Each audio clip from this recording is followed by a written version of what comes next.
శ్రీ గురవే నమః. శ్రీ చైతన్య మనోభీష్టం స్థాపితం येन భూతలే స్వయం రూప కదా మह्यं దదాతి స్వపదాంతికం. వందేహం శ్రీగురో శ్రీయుతపదకమలం శ్రీగురూన్ వైష్ణవాంచ చ.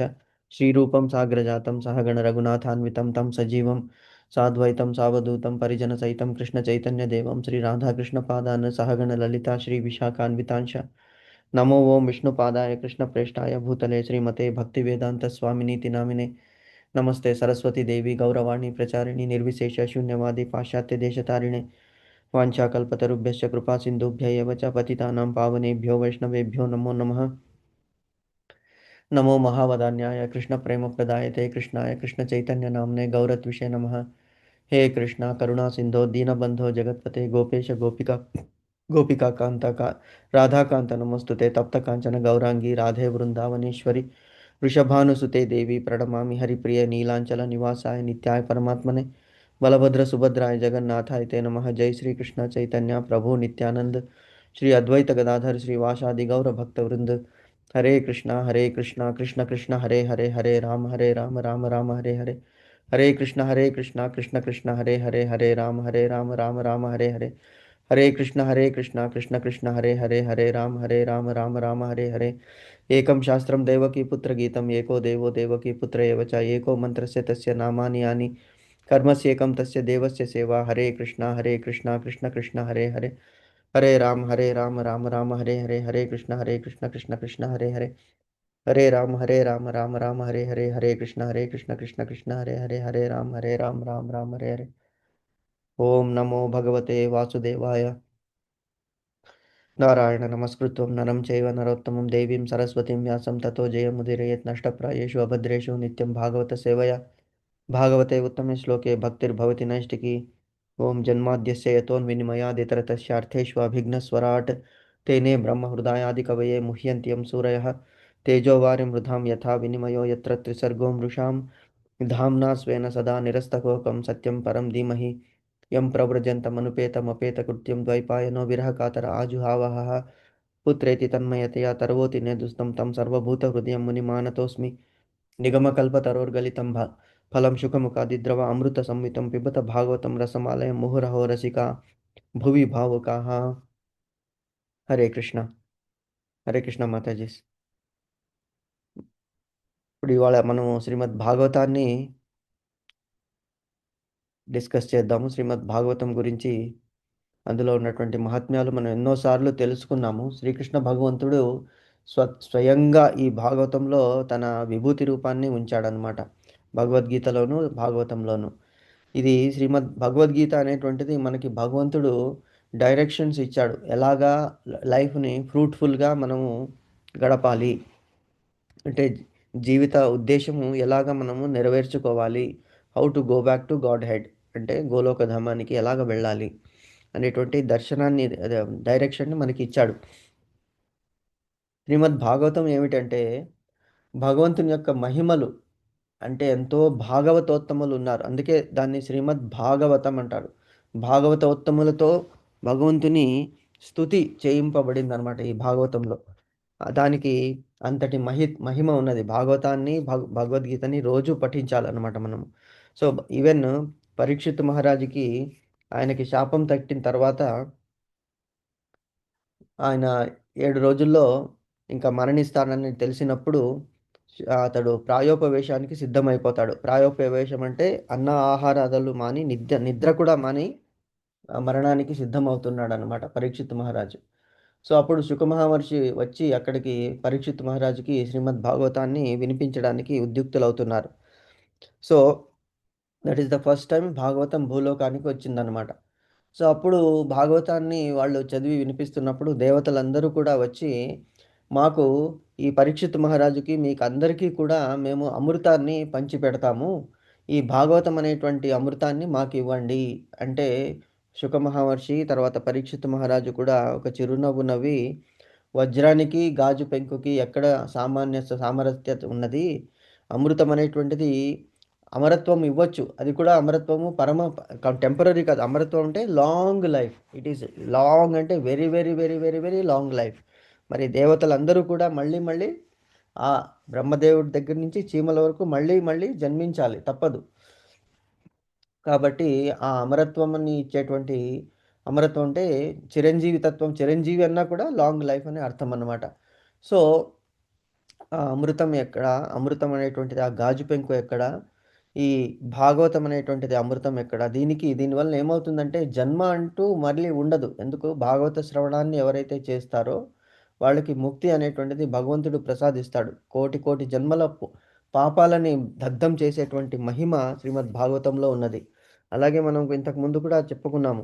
ఆహ్, గోకర్ణుడు అనేటువంటి వాడు తన తమ్ముడైనటువంటి దుందుకారి తన తమ్ముడు ప్రేతాత్మ నుంచి విడిపించాడనమాట. భాగవత శ్రవణాన్ని 7 డేస్ నిరంతరంగా భాగవత శ్రవణాన్ని అతడు విని దుందుకారి మోక్షాన్ని తర్వాత ఎవరైతే తర్వాత మళ్ళీ 7 రోజులు ఈ భాగవత సప్తాహ విధిలో విన్నారో, వాళ్ళు కూడా మోక్షానికి వెళ్లారు అనేటువంటిది మనకి ఇందులో భాగవత మహిమలో తెలుస్తుంది.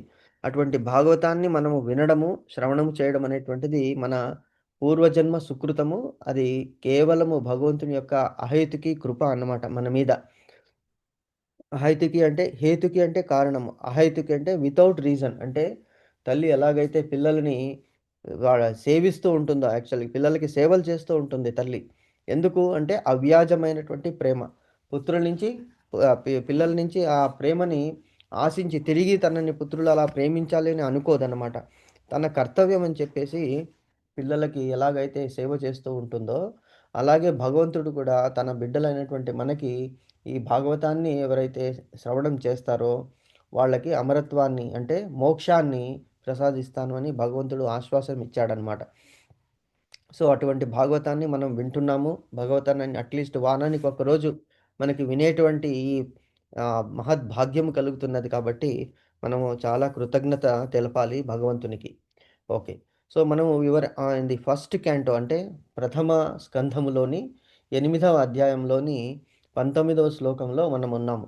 18వ శ్లోకం నుంచి కుంతీదేవి స్తోత్రాలు స్టార్ట్ అవుతాయి భగవంతుని. కుంతి స్తుతి అని దీనికి ప్రసిద్ధి అనమాట. కుంతి ఉవాచ 18థ్ అందులో మనం చెప్పాం, "నీ గురించి ఎవరు తెలుసుకోలేరు భగవంతుడా రక్షించు మమ్మల్ని" అని చెప్పి 19థ్ శ్లోకానికి వచ్చిందనమాట.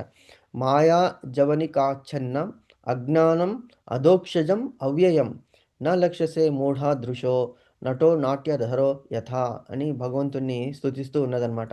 అంటే మనకి ఇంద్రియ జ్ఞానం పరిమితమైనటువంటి ఇంద్రియములున్నాయి. దానికి మించినటువంటి వాడు అంటే మన ఈ చర్మ చక్షువులతో భగవంతుని మనం దర్శించలేము. భగవంతుని మనకి లిమిటెడ్ జ్ఞానంతో భగవంతుడు ఏమిటి అని అర్థం చేసుకోలేము. అందుకే అవ్యాజమైనటువంటి కరుణతో అర్జునునికి భగవంతుడు తన దివ్య రూపాన్ని తన విశ్వరూప దర్శనాన్ని ఇచ్చాడనమాట. అప్పుడు ఇచ్చినప్పుడు ఈ చర్మ చక్షువులతో నువ్వు నన్ను చూడలేవని దివ్య చక్షువులిచ్చాడు. అలాగే సంజయునికి కూడా వేదవ్యాసులిచ్చారు. దానివల్లనే అతడు భగవంతుడిని గీత భగవద్గీత చెప్పేటప్పుడు విశ్వరూప దర్శనాన్ని అతను చూసాడనమాట సంజయుడు. అలాగే శ్రీకృష్ణుడిని ఎవరైతే బంధించాలని దుర్యోధనుడు, తర్వాత దుశ్శాసనుడు, కర్ణుడు, తర్వాత ఇంకెవరు ఆహ్, దుర్యోధనుడు, దుశ్శాసనుడు, కర్ణుడు ఇంకొకళ్ళెవరండి నలుగురున్నారు శకుని. వీళ్ళందరూ ప్లాన్ చేస్తారనమాట. అప్పుడు నన్ను బంధిస్తావా? అయితే చూడు నన్ను నిజరూప దర్శనమని అతను తన విశ్వరూప దర్శనాన్ని ఆ రాజసభలో చూపిస్తాడు.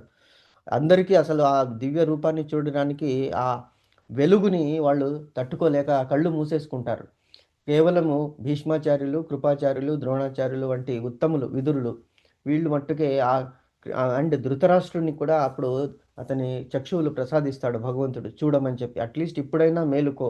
అయినప్పటికీ అతడి పూర్వజన్మ పాపల వలన అతను జ్ఞానాన్ని కోల్పోతాడనమాట. సో, ఇటువంటి ఆహ్, ఏమిటి పరమం అంటే ఏమంటున్నారు? పరిమిత ఇంద్రియ జ్ఞానాలు మనకున్నాయి. వాటిని మీరినటువంటి వాడు పరుడు అయినటువంటి నీవు యోగమాయ అనేటువంటి తెరచే కప్పబడి ఉండడి అవ్యయ తత్వం అంటే ఖర్చు లేదనమాట. ఖర్చు అంటే అవ్యయం. వ్యయం అంటే ఖర్చు. నా వ్యయం అంటే ఎప్పటికీ కూడా నశింపనిది, తగ్గనిది, తరగనిది అటువంటి తత్వము భగవంతుని తత్వము. సో, వేషధారి అయిన నటుడు గుర్తింపబడని చందమున నీవు మూఢునకు గోచరింపకున్నావు. ఇది చాలా ఇంపార్టెంట్. ఎవరైతే మూఢులున్నారో వాళ్ళకి నువ్వు ఎదురుగా ఉన్నప్పటికీ కూడా ఎదురుగా చూస్తున్నారు. దేవుడని అందరికీ తెలుసు. మహిమలు చేశాడు. ఎన్నో మహిమలు చేశాడు భగవంతుడు. పూతన సంహారం నుంచి, గోవర్ధన పర్వతాన్ని ఎత్తడం నుంచి ఎన్నో మహిమలు భగవంతుడు చేశాడు. ఎంతోమంది రాక్షసులను సంహరించాడు. వాళ్ళు రాక్షసులు సామాన్యులు కారు. అటువంటి రాక్షసుల్ని కూడా అతను సంహరించి, కేవలం తను 3 నెలల బిడ్డగా ఉన్నప్పుడు శకటాసురుడిని బండి అంటే ఎద్దు బండి రూపంలో వచ్చినటువంటి వాడిని తన కాలు జస్ట్ టచ్ చేయటంతోనే అతను చనిపోయాడు. అలాగే తృణావర్తుడు గాలి రూపంలో ఏమిటి తుఫాను వంటి గాలి రూపంలో అతన్ని తీసుకువెళ్ళినప్పుడు అతన్ని సంహరించాడు. సో, ఇవన్నీ ఎగ్జాంపుల్స్ మనకి భగవంతుని యొక్క దివ్య లీలని గుర్తింపచేస్తాయన్నమాట. సో, కానీ మూఢులకి అవన్నీ చూసినా కూడా, తెలిసినా కూడా భగవంతుడని గుర్తింపలే. ఈవెన్ బ్రహ్మాది దేవతలకి, ఇంద్రునికి, బ్రహ్మదేవులకు కూడా మోహం అనేటువంటిది కలిగింది. అతడు భగవంతుడా? కాదా? అనేటువంటి డౌట్ వచ్చిందన్నమాట. సో, అదే కుంతీదేవి చెప్తున్నది. సో, ఈ విషయం కుంతీదేవిచే ధృవపరచుచున్నది. భగవానుని అధికారమునకు ఎదురు తిరిగడి వారే అజ్ఞానులు అని మనమంతా అక్కడి వరకు డిస్కస్ చేశాం మనం. ఇంకెక్కడేం చేశాము, అసురులుగా తెలియబడు అట్టి వారు శ్రీకృష్ణ భగవానుని ఆధిపత్యమును ఎన్నడూ అంగీకరింపరు. ఇది ఎందుకు ఇంత డీటెయిల్స్‌గా ఎందుకు చెప్తున్నదంటే, ఈ మహిమలు మనం వినాలి. ఈ మహిమలు అనేటువంటి భగవంతుని మహిమలని, గుణాలని గానం చేస్తున్నటువంటి కుంతీదేవి యొక్క ఈ కుంతి స్తుతిని మనము ఈ చెవులనేటువంటిది కలశం అనమాట. ఈ కలశాల ద్వారా మనము విన్నప్పుడు ఆ కలశంలో వెళ్ళేటటువంటి భగవంతుని ఆ దివ్య నామములు, గుణములు, కీర్తనలు మన హృదయంలో ఉన్నటువంటి భగవంతునికి అభిషేకం చేస్తుందన్నమాట. సో, అందుకే మనంతట మనము భగవంతుని కీర్తింపలేము. మనకి ఏదో ప్రార్థిస్తాము కానీ, ఇలాగా అంటే కుంతీదేవిలాగా, భీష్మాచార్యునిలాగా, అక్రూరునిలాగా, తర్వాత అర్జునునిలాగా మనము భగవంతుని స్తుతించలేమన్నమాట. సో, అక్కడ ఇదే చెప్తున్నది. సో, కాబట్టి మనము వినడానికే ఈ కుంతి స్తుతి విన్నందువల్లనే మనకి ఎంతో పుణ్యం అనేటువంటిది వస్తుంది. నిష్కామ కర్మ అనేటువంటి అనేదన్నమాట ఇది. సో, భగవానుని అధికారముకు ఎదురు తిరిగిన వారే అజ్ఞానులు. ఎవరు అజ్ఞానులు అంటే నామాం దుష్కృతినో మూఢ ప్రపద్యంతే నరాధమ. మాయయా అపహృత జ్ఞాన ఆసురం భావమాశ్రిత. మాయాదేవిచే వాళ్ళ అజ్ఞానము అనేటువంటిది కలిగి ఉంటారు. మూఢులవుతారు, మూర్ఖులవుతారు. అజ్ఞానులైతే పర్లేదు. అజ్ఞాని ప్లస్ మూఢుడు అనేటువంటిది డేంజరస్. ఈవెన్ అజ్ఞాని కంటే మూఢుడు ఇంకా డేంజరస్ పర్సన్. అతనికి అంటే అసురులు అయిపోతారనమాట. అంటే రాక్షసులు. శ్రీకృష్ణ భగవానుని ఆధిపత్యమును ఎన్నడూ వారు అంగీకరింపరు. చూసాం మనం దుర్యోధన్ని అంగీకరించలేదు. కర్ణుడు అతన్ని అంగీకరించాడు. దేవుడని అంగీకరించాడు. కానీ తను చేసినటువంటి ప్రామిస్ ఎందుకు? నేను నా దేహంలో రక్తము ఉన్నంత వరకు, నా దేహంలో ప్రాణం ఉన్నంత వరకు దుర్యోధన నీ క్షేమము, నీ ప్రాణాన్ని నేను రక్షిస్తాను. అంటే నిన్ను వదిలి వెళ్ళను అనేటువంటి ప్రామిస్ చేసేసాడు. తొందరలో చేసేసాడు. ఎందుకు? అతనికి అంతటి గుర్తింపు చిన్నప్పటి నుంచి తపన. తన విద్యని ప్రదర్శించాలి, తనని గుర్తించాలని చెప్పేసి. సో, అప్పుడు ఆ ఆ విద్యా పరీక్ష సమయంలో అతనికి రాజకులంలో కానీ, బ్రాహ్మణ కులంలో గానీ పుట్టిన వాళ్ళు మట్టుకే ఈ విద్యలో అర్హులు అని చెప్పినప్పుడు, అతనికి రాజ్యాభిషేకం ఇస్తాడు. అంగరాజ్యాన్ని ఇచ్చి అతనికి అభిషేకం చేసింది. మిత్రమా, ఇప్పుడు నువ్వు రాజువు కాబట్టి వీళ్ళు ఏమీ చెప్పలేరు. పాల్గొను. ఈ యుద్ధంలో పాల్గొని నీ శస్త్ర కౌశల్యాన్ని ప్రదర్శించు అని చెప్తాడనమాట. సో, దానికి కట్టుబడిపోయి కర్ణుడు చాలా మథన పడతాడు. వాళ్ళ తల్లిదండ్రులంటూ చాలా శోకిస్తారు. చెప్తారు ఎన్నో సార్లు, "ఎప్పుడైనా పర్లేదు. ఆ రాజ్యాన్ని వదులుకొని వచ్చేసేయి." లేదు, నేను ఒక్కసారి ప్రామిస్ చేశాను. ఎందుకంటే అతను దానకరుడు. మాటల్లోనూ తర్వాత అలాగే ఆహ్, విషయంలోను దానం చేయటువంటి విషయంలోనూ కూడా అతన్ని మించినటువంటి వాళ్ళు లేరు. ఎందుకంటే అది దైవాంశ సంభూతుడతడు. ఎవరు? స్వయంగా సూర్యభగవానుని పుత్రుడు. అతనిలో అన్ని మంచి గుణాలు ఉన్నప్పటికీ కూడా అతడు అసోసియేషన్ అంటే ఎవరితో అసోసియేషన్ చేశాడు? దుష్టుడైనటువంటి కలి కలి కలి ప్రభావం. దుర్యోధనుడు ఈజ్ నథింగ్ బట్ కలి. అందుకే కలి ప్రభావం వల్ల తన ఆ దివ్యత్వాన్ని కూడా అతను కోల్పోయాడనమాట. దేవతగా ఉన్నప్పటికి కూడా, దేవతా స్వరూపం అయినప్పటికి కూడా, ఆసుర భావం అతనిలో మాయ వలన ఆవరింపబడిందనమాట. అలాగే మన భీష్ముడు. భీష్మునికి కూడా తన భీష్మ ప్రతిజ్ఞ వలన భగవంతుడని తెలుసు. అయినప్పటికీ కూడా ఆ ప్రతిజ్ఞ అంటే కురు సింహాసనాన్ని రక్షిస్తాను అనేటువంటి ప్రతిజ్ఞతో కట్టుబడిపోయాడు. వాళ్ళ ఉప్పు తిన్నందువలన ఈవెన్ ద్రోణాచార్యులు గానీ, కృపాచార్యులు గానీ వీళ్ళందరూ కూడా. విదురుడు ఉప్పు ప్రభుజీ తిన్నప్పటికీ అంటే ఆ! Sorry please. For the disturbance Prabhuji. లేదు మరి చెప్పండి. అంటే ఇక్కడ మనం ఏమని అనుకోవాలి ప్రభుజీ, అంటే అందరూ మంచి వాళ్ళే, అందరూ కరెక్ట్. అంటే కర్మల వలన మాతాజీ. అంటే అది ఇది మనం ఎలా తీసుకోవాలి ఇక్కడ అని. అవును. ఈ కర్మ ప్రభావం అనేటువంటిది చాలా మనకి ప్రభావితం అవుతుంది మాతాజీ. ఇది అందుకే ఉమ్, భగవంతుని కృపనే మనం ఎప్పుడూ కోరుకోవాలి. ఏమని కోరుకోవాలి అంటే, ఎప్పుడైనా కూడా నాకు ఈ మాయాదేవి బంధనం నుంచి విడిపించు. ఎప్పుడూ భగవంతుడినే తలుస్తూ ఉండాలి. మనకి కష్టాలు అందుకే ఈవెన్ ద్రోణాచార్యులు కూడా పాపము బ్రాహ్మణ శిలోంచ వృత్తి చేసేటువంటి వాడు. అంటే ఉమ్. ఆహ్, అవునండి, దాన్యాలు అవి తీసుకుని. ఏరుకునేవాడు కదా! ఆ అటువంటి వాడు కొడుకు మీద ఉన్నటువంటి పుత్ర ప్రేమతో ఏం చేస్తాడంటే, విద్య నేర్పించడానికి కురుసభకి వచ్చేస్తాడు. సో, అప్పుడు వాళ్ళకి కట్టుబడిపోతాడు. ఇవన్నీ దేనివల్ల జరుగుతున్నది? అంటే మాయాదేవి ఇవన్నీ వాళ్ళ వాళ్ళ ప్రారంధ కర్మలు అని కరెక్ట్. అనుకోవాలా ప్రభుజీ మనం, లేకపోతే యెస్ ఇంకా. మాతాజీ. 100% ప్రారబ్ధ కర్మలు. ఓకే. ఈవెన్ కృష్ణ అంటే మరి పరమాత్ముడు కూడా కర్ణుడు సూర్యుడి అనుగ్రహంతో వచ్చాడు కదా అది. అవును. సూర్యుని మరి అనుగ్రహంతోనే వచ్చాడు. అతను కర్ణుడికి ఎందుకు కూడా చెప్పండి. కర్మలు అనేవి ఉంటాయంటారా? అవును. పూర్వజన్మలో అతను ఎవడు? వాలి. వాలియా ప్రభుజీ? ఓకే. వాలి కాదు. సుగ్రీవుడు. అర్జునుడు పూర్వజన్మలో వాలి. ఓకే. ఓకే. సో, తన బ్రదర్‌ని ఆహ్, చంపి చంపించేశాడు కదా రాముడితో. చంపించాడు. కానీ ఉమ్. రామచంద్రుని చేతిలో చంపబడ్డాడు కాబట్టి ఉద్ధరింపబడ్డాడు నెక్స్ట్ జన్మలో. కానీ వాలి. సుగ్రీవుడు ఏం ఆ చేశాడు? తన అన్న మీదకే ఆహ్, ఇది యుద్ధాన్ని చేసినప్పుడు ఆ ఆ కర్మకి అతను అనుభవించాల్సి వచ్చిందనమాట. ఓకే. సో, ఇలాగే అంటే అంటే మనకి మనం మనం చేసిన పనికి నుంచి వచ్చే ఫలితమే కరెక్ట్. మనకి తర్వాత ప్రారబ్ధ కర్మగా మనం అనుభవించాల్సి అవును. వస్తుంది, అంటే అంతేగా ప్రభుజీ? యెస్. అందుకే ఇప్పుడు yes. Very good. That is the point. కానీ ఆ కర్మల నుంచి ఎలా బయట పడగలము అంటే, అవును. వీతరాగ భయక్రోధ. మనం చేసాం గదా! అదే భగవద్గీతలో ఇప్పుడు ఆ ఫలితాలని మనకి అంటకుండా ఉండాలంటే మనం ఆ! సర్వం అప్పుడు కృష్ణార్పణమస్తు అని కృష్ణ భక్తి భావనతో ఉండాలి అని. ఉండాలి. అండ్ ఉమ్, ఇంకొకటేమిటంటే అట్‌లీస్ట్ మనకి అప్పుడప్పుడు భగవంతుడు ఎంతోమంది గురువుల రూపంలో పంపిస్తుంటాడు. మన మీద ఉన్నటువంటి కరుణతో చెప్పడానికి, హెచ్చరించడానికి. నువ్వు చేస్తున్నది తప్పు. ఇలా చెయ్యకు అని. ఆ ఉమ్. టైంలో గనక మనం భగవంతుడిని ఎప్పుడూ శరణు వేడి అతన్ని కీర్తిస్తూ ఉంటే పర్హాప్స్ ఆ మాయాదేవి ఆ కర్మ నుంచి కూడా మనం బయటపడవచ్చు. ఎందుకు? కృష్ణుడే వెళ్లి చెప్పాడు కర్ణునికి యుద్ధం ముందు. "నువ్వు ఇప్పటికైనా మించిపోయింది లేదు. ఇంతవరకు అతన్ని రక్షించావు. అట్‌లీస్ట్ నువ్వు గనక ఇప్పుడు పాండవ పక్షంలో చేరితే నీ మిత్రునికి మరణం అనేటువంటిది ఉండదు వాళ్ళ చేతుల్లో."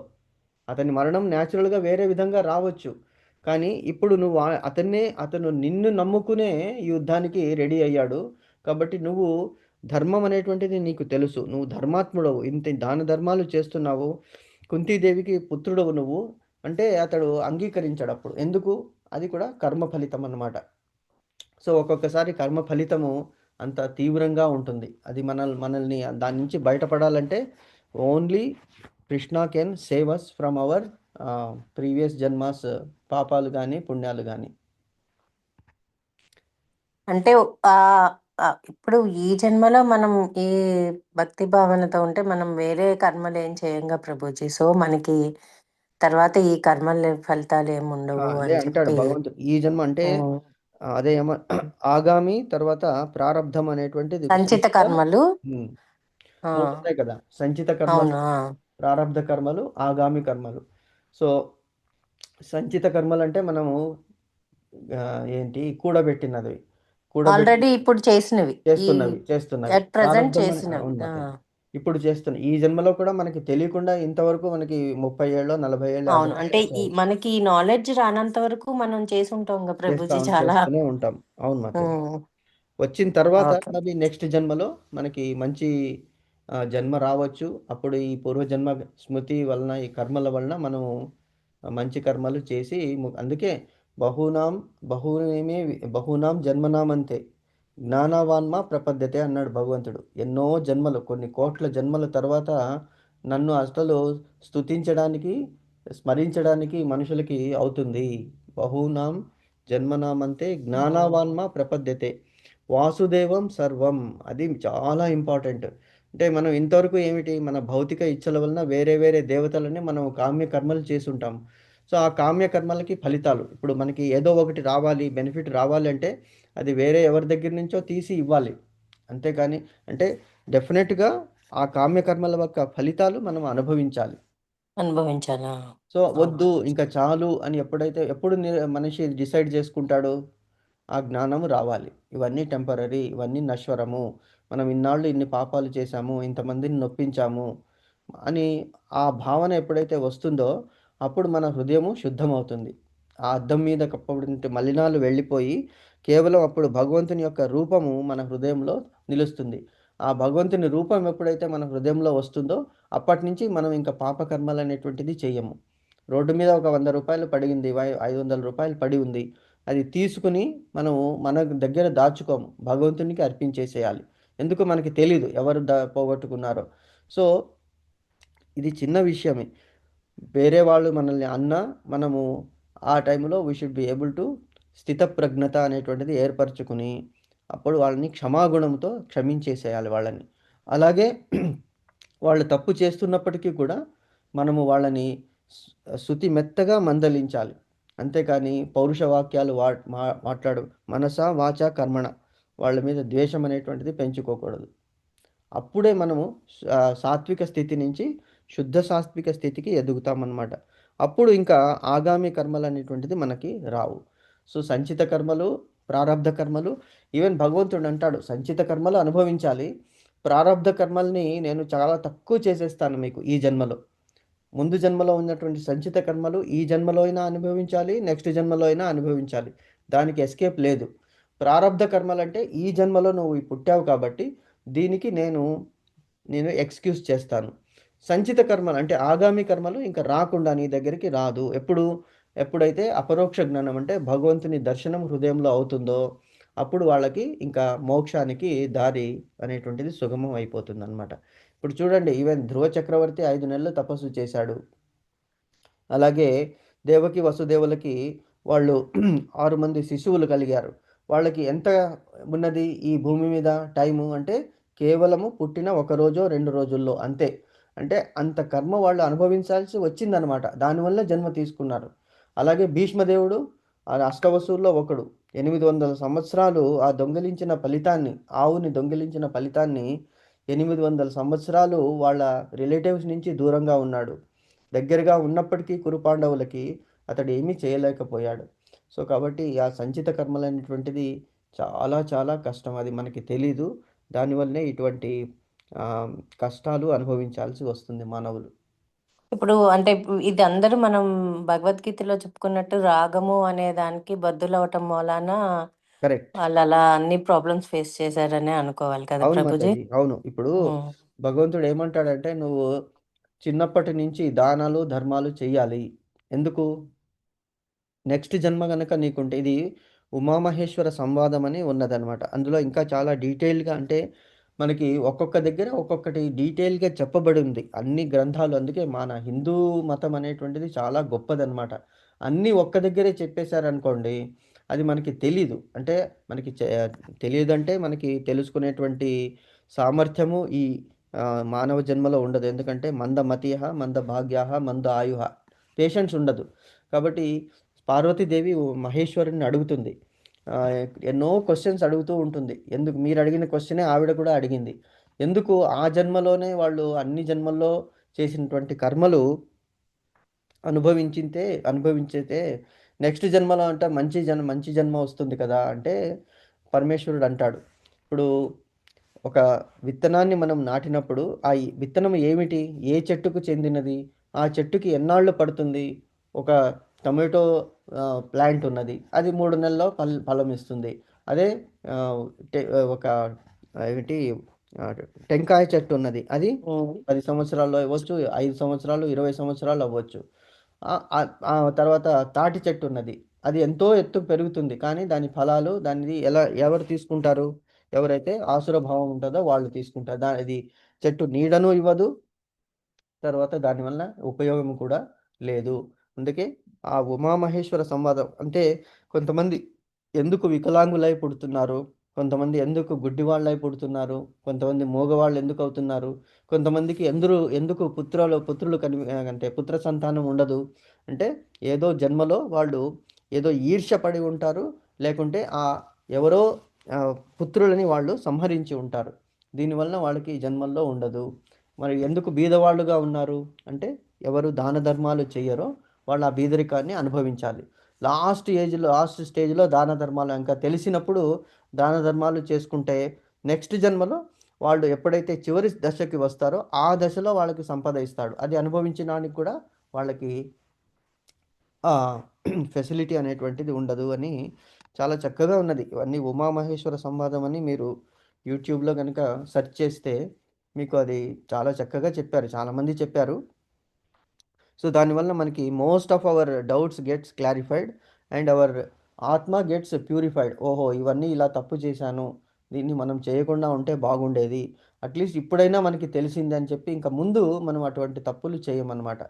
సో క్షమాగుణం అనేటువంటిది ఒకటి, జ్ఞానం అనేటువంటిది ఇంకొకటి. ఈ రెండు వలన కూడా మానవుడు పరిశుద్ధుడు అవుతాడనమాట.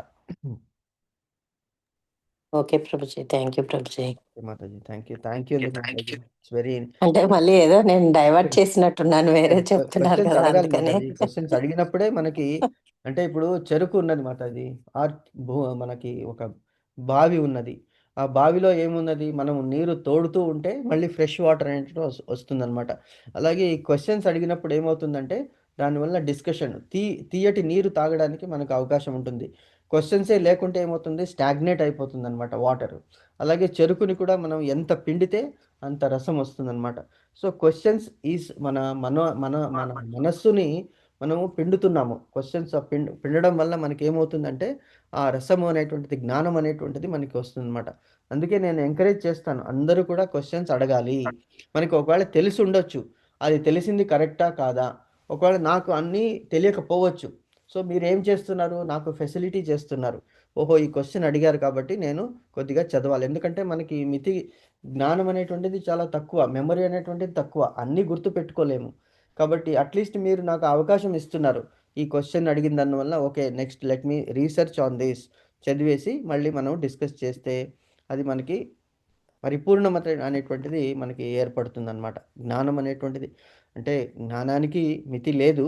But we will try to get as much as possible. అంటే అజ్ఞానం తిమిరాంధస్య, అజ్ఞానం అనేటువంటి చీకటిలో ఈవెన్ చిన్న కొవ్వొత్తి కూడా ఆ వెలుగు అనేటువంటిది ప్రసాదిస్తుంది. So very important. Thank you for asking such questions. Very nice Mataji. Okay, so కృష్ణుని ఆధిపత్యాన్ని ఎవరు అంగీకరింపరంటే ఎవరైతే రాక్షసులు ఉంటారో వాళ్ళు అంగీకరింపరు. ఆర్ ఎవరు ఆ ఆ రాక్షసులకి సహాయం చేస్తున్నారు. శుక్రాచార్యులు చూడండి, శుక్రాచార్యులు భగవంతుని మీద కోపంతో ఆ రాక్షసులని తన ఏమిటి మృత సంజీవని విద్యతో బతికిస్తూ ఉంటాడు. ఎందుకంటే ఒకసారి అది చాలా పెద్ద డీటెయిల్ స్టోరీ ఉంది, అది తర్వాత మనం చెప్తాం. ఆయన శుక్రాచార్యుడు లక్ష్మీదేవి యొక్క అంటే సోదరుడు. దేవతలుకి అమృతం ఇచ్చారనేగా ప్రభుజీ ఈయన బతికిస్తూ ఉంటారు రాక్షసుల్ని. ఆయన యాక్చువల్లీ మృత సంజీవని విద్య అతనికి వస్తుందన్నమాట శుక్రాచార్యునికి. ఉమ్. ఆ విద్యని నేర్చుకోవడానికి కచుడు వస్తాడనమాట. కచుడు వచ్చి ఆ దేవయాని శుక్రాచార్యుని కుమార్తె అతని మీద మోహపడుతుంది. కానీ అతడు అంటాడు, నువ్వు నాకు సోదరితో సమానము, గురుపుత్రి కాబట్టి నేను నిన్ను పెళ్లి చేసుకోనంటే ఆవిడ శపించేస్తుంది. ఎన్నోసార్లు అతన్ని బతికిస్తుంది. అంటే ఈ అసురులందరూ కూడా ఫస్ట్ టైం ఏం చేస్తారంటే అతన్ని చంపేసి వడ్డించి శుక్రాచార్యులకి తినిపిస్తారు. అది తినిపించినప్పుడు అతడు తెలియకుండా తినేస్తాడు. ఆయన తెలిసి లోపల ఉంటాడు. అప్పుడు దేవయాని అతని మీద మోహంతో ఎలాగైనా నువ్వు కచుడిని బతికించాలంటే అప్పుడు అతడు తన కడుపులో ఉన్నటువంటి కచునికి మృత సంజీవిని విద్య నేర్పించి అతనికి ఏం చేస్తాడు, అతడు బయటికి వచ్చిన తర్వాత మళ్ళీ శుక్రాచార్యుడిని బతికిస్తాడనమాట. కానీ దేవయానిని ఎప్పుడైతే పెళ్లి చేసుకోడో అప్పుడు దేవయాని అతనికి శపిస్తుంది, ఈ విద్య నువ్వు నేర్చుకున్నప్పటికీ కూడా నీకు ఇది ఫలితం ఇవ్వదు అంటే. అప్పుడు అతడు మళ్ళీ అతనికి సరే నాకు ఫలితం ఇవ్వకున్నా పర్లేదు. ఈ విద్యని నేను వేరే వాళ్ళకి ఉపదేశిస్తాను. వాళ్ళ వలన ఆ విద్య పనిచేస్తుందని చెప్పేసి. అది చాలా డీటెయిల్‌గా ఉన్నది అసలు. ఎందుకు చెప్తున్నామంటే అసోసియేషన్. అసోసియేషన్ అంటే సాంగత్యము. ఈ భక్తుల సాంగత్యం అనేటువంటిది మనకి చాలా చాలా ఇంపార్టెంట్. మన దగ్గర మాయాదేవి అనేటువంటి ప్రభావం ఉండదు. కలి ప్రభావం ఉండదనమాట. ఓకే. సో, రాముడు, నరసింహుడు, వరాహుడు మొదలగు రూపాల్లో కూడా కొన్ని మార్లు తన సహజ కృష్ణ రూపమునందు ఆ దేవదేవుడు మన నడుమ అంటే మన మధ్యలో అవతరించి అద్భుతములైనటువంటి పలు మానవాతీత కర్మలను ఒనరించుచుండును. మనకి కనిపిస్తున్నది. అయినా మనము అంగీకరించం. ఎందుకు? మూర్ఖత్వం అన్నమాట. ఈ మహావాంగ్మయంలోని దశమ స్కంధమున మనము దర్శింపనున్నట్టు శ్రీకృష్ణుడు తన తల్లి ఒడిలో ఉన్న కాలము నుండియే పెక్కు మానవాతీత కర్మలను ప్రదర్శించును. అంటే దశమ స్కందంలో భగవంతుని లీలలు ఉన్నాయన్నమాట. భగవంతుని అవతారము, దేవకి వసుదేవుల గర్భం నుంచి భగవంతుడు అవతరిస్తాడు. ఆ తర్వాత అతడు చేసినటువంటి లీలలన్నీ కూడా శ్రీమద్ భాగవతంలో 10th canto is the maximum. అంటే almost more than 1/3 of Bhagavatam is 10th canto. So, మనం ముందు ముందు దాని గురించి చాలా డిస్కస్ చేద్దాం 10th క్యాంటోకొచ్చినప్పుడు. ఇంకా ఫస్ట్ క్యాంటోలోనే ఉన్నాము. ఓకే.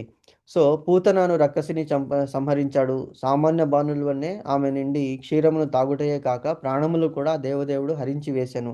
అది కానీ తనని ఉద్ధరించాడు. పూతన అనేటువంటి ఆ రాక్షసిలో 2 ఆత్మలున్నాయి. 2 ఆత్మలు. ఒకటి రాక్షస ఆత్మ అటువంటి పూతన. ఇంకొకటి ఊర్వశి. ఊర్వశి అనేటువంటి దేవత అన్నమాట. సో, ఆహ్ పూతన నుంచి పాలు తాగినప్పుడు, ఆ పూతనని కూడా ఏంటి ఉద్ధరించాడు. ఎందుకు? భగవంతుని పెదవులు తనకి తాకింది కాబట్టి, తన దేహము కూడా చాలా సువాసనతో నిండిపోయిందనమాట పూతన. ఆ పూతన తను చనిపోయినప్పుడు ఒక పర్వతాకారంతో 10 యోజనముల దూరం ఉన్నదన్నమాట. ఒక యోజనం అంటే 8 కిలోమీటర్లు. 10 యోజనములంటే 80 kilometres long. We can just imagine how big is the body. So, ఆవిడని చంపడానికి ఆ దేహాన్ని ముక్కలుగా చేసి దాన్ని చితి అంటించినప్పుడు చాలా సువాసన వచ్చిందనమాట. కొన్ని వందల యోజనముల వరకు అంతటి సువాసన. ఎందుకంటే భగవంతుని సాంపర్క్యం కలిగింది కాబట్టి. అలాగే ఊర్వశీదేవి తను ఆహ్, మాత్ర భావనతో భగవంతునికి పాలు తాగించింది కాబట్టి, ఆ ఊర్వశికి కూడా ముక్తి అనేటువంటిది భగవంతుడు ఇచ్చాడు. సో, ఇలాగ అన్నీ తెలిసినప్పటికీ కూడా కొంతమంది అంగీకరింపడు. సో, బృందావన వాసులను శ్రీకృష్ణుడు కుక్క గొడుగును ఎత్తిపట్టినట్టు గోవర్ధన పర్వతాన్ని పలు దినములు ఎత్తిపట్టెను. భగవంతుని ఇట్టి మానవాతీత కర్మలెన్నియో పురాణములు, ఇతిహాసములు, ఉపనిషత్తులు వంటి ప్రామాణికమైన వేద వాంగ్మయమున వివరింపబడి ఉన్నది. అండర్‌లైన్ చేసుకోవాలి మనం ఇది. ఏమిటి అంటే మూర్ఖులు దీన్ని నమ్మరని చెప్పేసే వేదవ్యాసుల వారు ఇంతగా నొక్కి పలుకుతున్నారు. ఏమిటి? ఇవి ఉపనిషత్తులు ప్రామాణికములు. ఇతిహాసములు అంటే history. History. His story is called history. It is not కల్పితము. ఏదో ఊహాగానము కాదు. పురాణములు భగవంతుడు వేదవ్యాసుల వారు పురాణములు రచించారు. ఇతిహాసములు రచించారు. ఉపనిషత్తులు రచించారు. ఇవన్నీ కూడా ప్రామాణికమైన వేద వాంగ్మయమున వివరింపబడి ఉన్నది. వేదాలు భగవంతుని ఉచ్ఛ్వాస, నిశ్వాసాల నుంచి వెలువడిందనమాట. సో, భగవంతునికి ప్రతి ఒక్కటి కూడా దివ్యం అనమాట. సో, అటువంటి దానికి ప్రామాణికము there is no doubt about it అని చెప్తున్నది. ఎవరు? కుంతీదేవి. సో, భగవద్గీత రూపమున ఆ దేవదేవుడు పలు అద్భుత ఉపదేశములను గావించి ఉన్నాడు. ఎన్నో మనకి భగవద్గీతలో చెప్పాడు. ఎన్ని 18 చాప్టర్స్‌లో శ్రీకృష్ణుడు అర్జునుడికి తన సఖునికి చాలా చక్కగా ఆత్మీయతతో, గురు భావనతో దాన్ని ఉపదేశించాడు. సో, యోధునిగా, గృహస్థునిగా, ఆచార్యునిగా, త్యాగిగా అతడు తన శక్తి సామర్థ్యాలను ప్రదర్శించి ఉన్నాడు. యాక్చువల్‌గా మనము ఒక్కొక్క పదాన్ని, ఒక్కొక్క సెంటెన్స్‌ని మనము చాలా డీటెయిల్డ్‌గా డిస్కస్ చేయాలి. అందుకే భాగవతం అనేటువంటిది వి కెనాట్ రష్. భాగవతం గాని, భగవద్గీత గాని మనం రష్ అంటే హరిహరిగా అయ్యో! ఇంతే ఇంతే అయిందా? ఇంతే అయిందా? అని అనుకోకూడదు. అసలు భాగవతాన్ని పూర్తిగా మనం చదవడం అనేటువంటిది చాలా కష్టము. పరీక్షిత్తు వంటి మహారాజుకి, శుకమహముని అటువంటి పురుషోత్తములకే అది కంప్లీట్ చేయడం అనేటువంటిది కుదురుతుంది. అయినా మన మింగిత మితి అయినటువంటి జ్ఞానంతో మనం డిస్కస్ చేస్తున్నాము, వింటున్నాము. సో, యోధుడు భగవంతుడు ఏం చేశాడు? యోధుడు. యోధునికి ఎగ్జాంపుల్ మనకి దుర జరాసంధుడు. అతడు 18 సార్లు 23 అక్షౌహిణుల సైన్యాన్ని తీసుకొచ్చినప్పుడు కేవలము జరాసంధుడిని మట్టుకు వదిలివేసి మిగతా సైన్యాన్నంతా కూడా నశింపజేసి పంపించాడు బలరామకృష్ణులు. గృహస్థుడిగా ఎన్నో మహిమలు అతడు నెరవేర్చాడు. ఆచార్యుడు అంటే భగవద్గీతలో గురువుగా మనకి ఆ దివ్య సందేశాన్ని ఇచ్చాడు. త్యాగి అంటే ఎలా త్యాగం చేశాడు భగవంతుడు? చిన్నప్పుడే తల్లిదండ్రుల నుంచి దూరం అయ్యాడు. తర్వాత తనని ప్రేమించినటువంటి గోపికల నుంచి దూరం అయ్యాడు కదా. తర్వాత త్యాగం ఏం చేశాడు? తను చేసినటువంటి వాగ్దానాన్ని తను పక్కన పెట్టేశాడు. ఎందుకు? భీష్మదేవుల్ని అనుగ్రహించడానికి. నేను యుద్ధములో ఆయుధము పట్టను, కేవలం ఒక మాట సహాయం మట్టుకే చేస్తానని చెప్పేసి ప్రామిస్ చేసినప్పటికీ కూడా భీష్మదేవుడు అర్జునుడిని గాయపరిచాడు. అర్జునుడు ఫైట్ చేయలేకపోతున్నాడు. నా తాతని ఎలాగ నేను చంపాలి? కానీ అప్పుడు అర్జునుడు ఇంకా ఎంతైనా సహించుకుంటున్నాడు, క్షత్రియుడు కాబట్టి సహించుకుంటున్నాడు. తర్వాత ఇలా కుదరదు అని చెప్పేసి భీష్మదేవుడు శ్రీకృష్ణుని మీదికే బాణాల శరపరంపర కురిచినప్పుడు శ్రీకృష్ణునికి అంటే రక్తం అనేటువంటిది వచ్చింది. అది మానవ అవతారం కాబట్టి అలా చూపిస్తాడు. యాజ్ ఇట్ ఈస్ భగవంతుని శరీరము దివ్యం అనమాట. సో ఎప్పుడైతే శ్రీకృష్ణుని మీద ఇలాగా శరపరంపరలు కురిపిస్తాడో అప్పటికైనా అర్జునునిలో మార్పు వస్తుందేమో అని చూశాడు, సహించుకున్నాడు కృష్ణుడు. అయినప్పటికీ అర్జునుడు బాణప్రయోగం చేయడం లేదు. సో వెంటనే కృష్ణుడు అన్నాడు, సరే ఇలాగ నీతో నమ్ముకుంటే ప్రయోజనం లేదు. నేను నమ్ముకున్న ఆ పాండవ సేన 7 అక్షౌహిణి సేన అంతమైపోతున్నది. రోజుకి 10,000 యోధుల ప్రకారం ఇతను సంహరించేస్తున్నాడు భీష్ముడు అని రథాన్ని దిగి అక్కడ పడి ఉన్నటువంటి ఒక విరిగిన రథచక్రం తీసుకుని భీష్ముని మీద పరిగెత్తుకుంటూ వెళ్తున్నాడనమాట కృష్ణుడు. ఇదే నాకు కావాల్సిందని భీష్మాచార్యుడు అన్నాడు. అందులో ఏమిటి? నువ్వు ఆయుధం పట్టనన్నావు కదా, కానీ నేను ప్రతిజ్ఞ చేశాను శ్రీకృష్ణుని చేత ఆయుధము పట్టిస్తాను అని. సో తన భృత్యుడైనటువంటి అంటే తన భక్తుడైనటువంటి భీష్మదేవుని ఆజ్ఞని పరిపాలించడానికి తను త్యాగం చేశాడు. తన వాగ్దానాన్ని కూడా బ్రేక్ చేయడానికి శ్రీకృష్ణుడు వెనకాడలేదు. సో ఇలాగా ఎన్నో త్యాగాలు భగవంతుడు చేశాడు. తనని చోరుడన్నా జారుడన్నా కూడా సహించుకున్నాడు. సో అంతటి గొప్ప మహిమాన్వితుడైన మన శ్రీకృష్ణుడు తన శక్తి సామర్థ్యాలని అన్ని చోట్ల ప్రదర్శించినప్పటికీ కూడా మనము దుష్టులు అతన్ని భగవంతునిగా అంగీకరించలేకపోతున్నారు. అది వాళ్ళ ఒక కర్మ.